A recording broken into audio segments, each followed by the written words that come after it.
In the wheelchair sits Kay, 79 years old. She suffers from multiple sclerosis. Because of the handicapped nature of her illness, Kay is provided with the services of a home help. The problem is that one of them used to steal money from her. A friend of Kay's has installed a surveillance camera to trap the thief. While Kay is in the bathroom, the thief takes one bag and then a second. In total, £2,000 sterling are going to disappear, and in doing so, plunge Kay into a state of utter confusion and despair. When the money started disappearing, Kay was phoning me up at 9 o'clock in the evening, 3 o'clock in the morning, 4 o'clock in the morning, totally hysterical, saying that she's going mad, that she's going totally, utterly mad. She's turning into her mother, and she just wants to commit suicide. She said she had enough tablets around that she could use.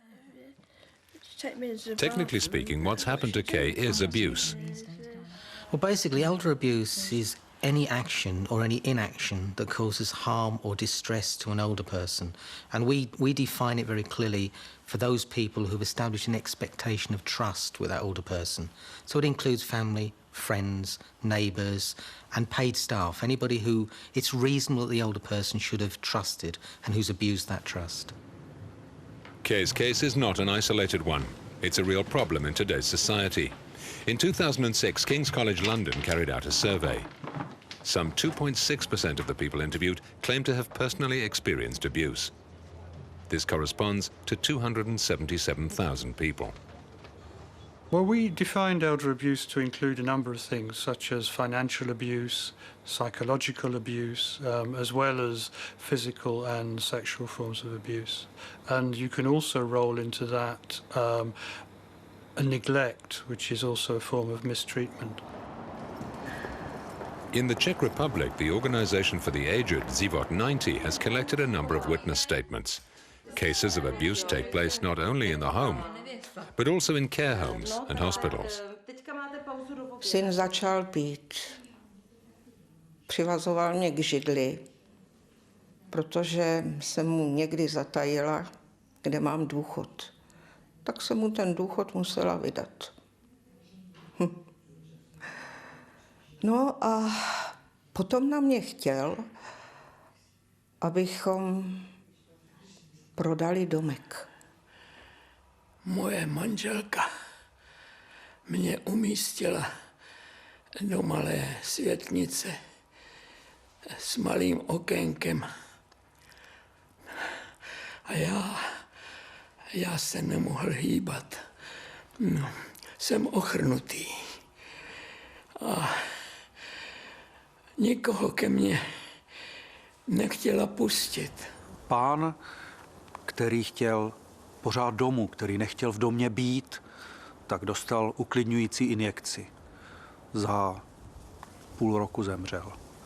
Každý 14 dní uklidňující injekce. Přijela jsem za svojí babičkou, která je ochrnutá po mrtvici do nemocnice. Na pokoji s ní ležely ještě další 2 pacientky. Babička byla pokálená, přikurtovaná, celá dehydrovaná, samá pohmožděnina. Europeans are aware of the existence of abuse against dependent older people. A Eurobarometer survey shows that almost half of them, 47%, consider cases of abuse to be quite or very widespread in their country.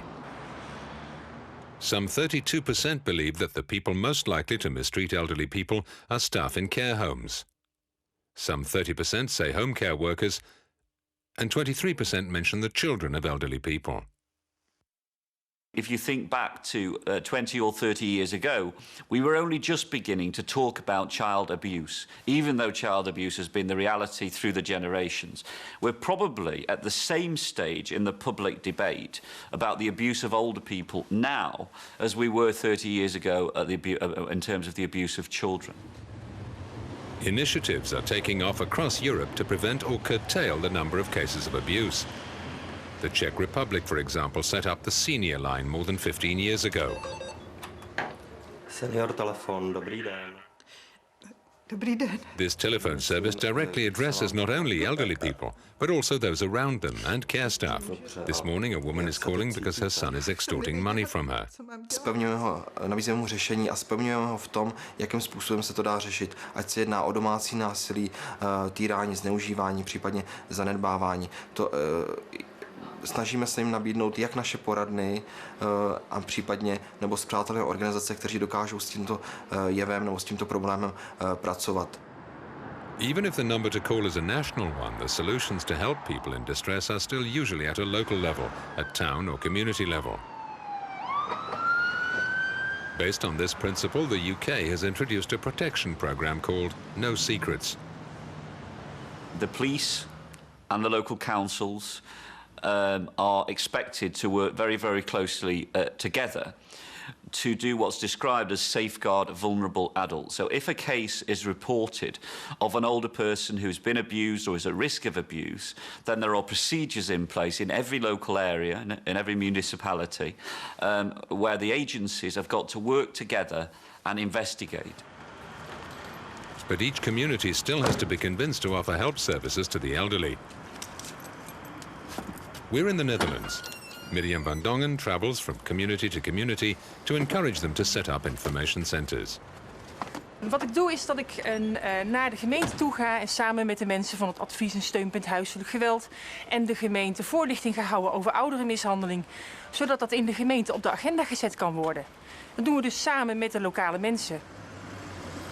After a 2-year effort, 94% of Dutch communities have set up help centres for the elderly.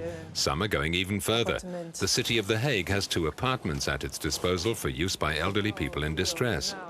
Fiona, whose husband is becoming increasingly violent towards her, is taking refuge there. The addresses of these 2 apartments are deliberately kept secret. Het voordeel van hier zijn is dat ze veilig zijn. Ze kunnen hier in principe gewoon niet worden gelokaliseerd. En ze kunnen hier een rustige periode hebben. Ze kunnen gewoon tot zichzelf komen, van nadenken van wat wil ik in de periode hierna. Wil ik bijvoorbeeld met hulp weer verder, met bijvoorbeeld mijn man. Of wil ik inderdaad een stap gaan maken om alleen een huis te gaan zoeken of kamers te gaan zoeken. Of bijvoorbeeld naar een ander verzorgingstehuis te gaan of wat dan ook. Dus het geeft ze even een time-out. Solutions exist in different EU member states. But we should not forget that life expectancy is increasing all over Europe. People aged over 80 are going to be 3 or 4 times more numerous in 2050, so the group at risk is going to increase significantly. This demographic change presents a number of challenges. Evropská komise chce otevřít debatu na toto téma, protože evropská společnost stárne, stále více lidí bude v naší společnosti ve velmi vysokém věku a je zřejmé, že této situaci musíme přizpůsobit i ochranu lidských práv. Na druhé straně je jasné, že hlavní úloha náleží členským státům. We've seen that member states are stepping up initiatives both in terms of combating and preventing abuse. From now on, the European Commission wants to build bridges between member states with a view to sharing knowledge, setting up training for medical teams, guaranteeing quality standards, and initiating social dialogue so as to improve the lot of care staff. The overall objective is to create the right conditions to better protect our elderly and, in the long term, for better quality of care.